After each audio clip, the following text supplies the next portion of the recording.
Hi everyone. We recently had an ice storm in my area and we were out of power for several days, and a few people have asked me about my setup.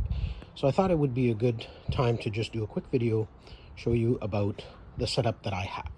So the first thing I did was buy a generator, and I wanted a Tri-Fuel generator, which this will do. This will do gasoline, so I can put gas up here.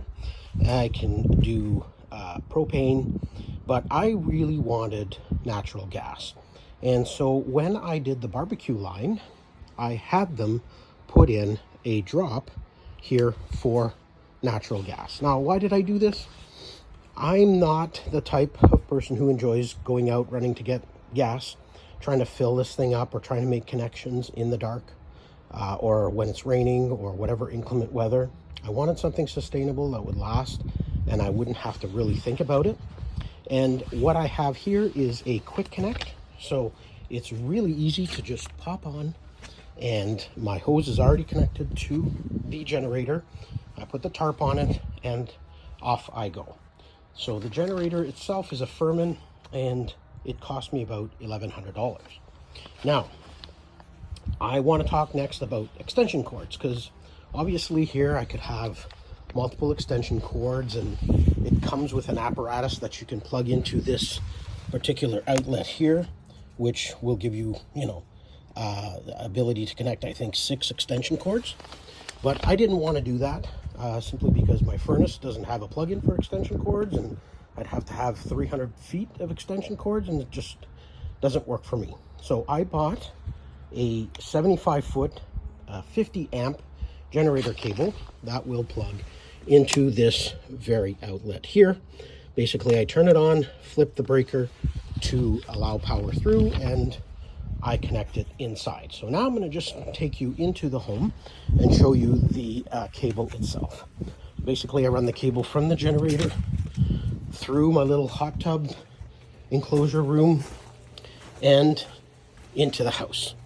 Okay, and what you see here is my 75-foot cable, which one end plugs obviously into the generator, and the other end will plug into a box that I installed, which I'll show you in a minute. Now, many of you will say, well, I could just do extension cords, but then bringing into the house is sometimes a particular problem. So what I've come up with, and this is a work in progress, is I'm using pool noodles, and I don't know if you can see at the bottom there, the cable will fit right through that little hole, and then I've got a pool noodle, and you can see it covers most of the gap. Again, this is a work in progress. I have another pool noodle here for the rest of the way up in case somebody's asking, well, what about the rest of it? And then ideally, I will put a piece of wood here to prevent the door from being opened. So that's how I get power inside the home. Now, let me take you over to the electrical panel. Now, about this cable, about $375, okay, for that. Now, let me take you over to my electrical room. Now, the reason I didn't go whole home is because natural gas is at the opposite end and my panel is at the other opposite end of the house. So it would have been just really costly because I have a finished basement. So what I bought was one of these inlet boxes, okay? And basically here, I pop this open and I plug my cable, and this never has power, okay? So like right now I could touch all I want in here, there's no power, okay? And you can see the cable here. So this inlet box, about, I would say 55, 60 bucks. And I had a piece of cable when I put my hot tub in that was a remnant. And so that was run up to, into, and you can see that black wire there, into the panel. Now, what I then had to do was get what we call an interlock kit. So let me just take a few minutes to explain this. So right now, this is power that's coming in from the road and it's on, which means this blocks this breaker from turning on. I can't flip this breaker. Why? Because I don't want to have 2 sources of energy.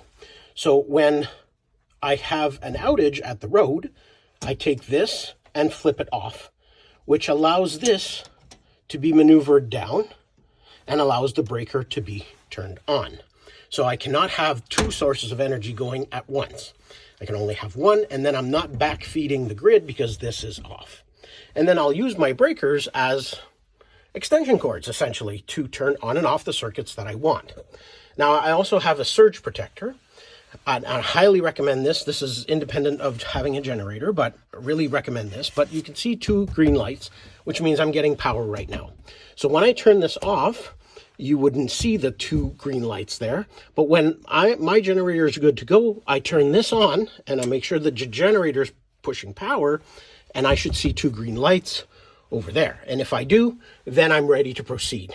But before I do anything here, you can see I've marked some panels with red dots. These are for my, what I call the essentials in the house. Okay, so we're talking about furnace, hot water, fireplace, fridges, freezers. Of course, my kids wanted Wi-Fi, so I allowed that. It doesn't take much anyway.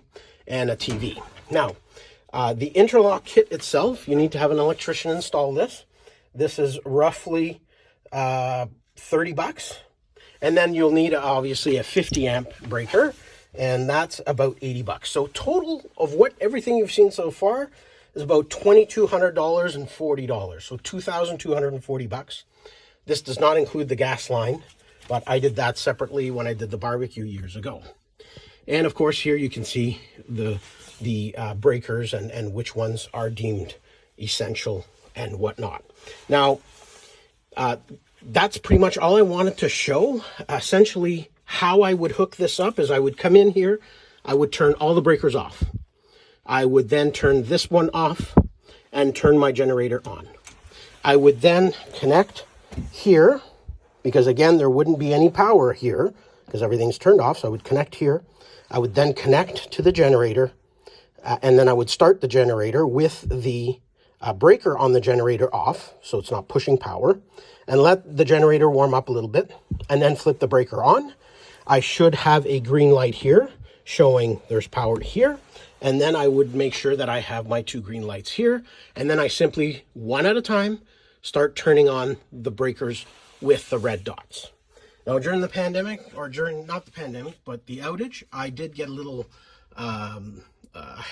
testing everything out, and I was able to run the whole house with the generator on, all the breakers. Now, of course, I wasn't taking power from every single one, but it was able to run everything for over an hour, and I actually forgot about it and said, I better get downstairs and turn this off, turn the breakers that I don't need off. So again, I highly recommend doing something like this to alert yourself and to note, again, if it's dark, you're with a flashlight, you're trying to make all the necessary connections. That's why I went quick connect. That's why I went 1 cable, and that's why I went with generator interlock kit, simply because it's just easier if we have a storm. That's my setup. Again, $2,240 plus taxes, of course, and plus the installation of the gas line. And that's why I didn't go whole home, because we're looking at $10,000 there just to get a sniff at a system. All right, if you have any questions, put them in the description below, and I'll try and answer them as best as I can. Take care, and bye for now.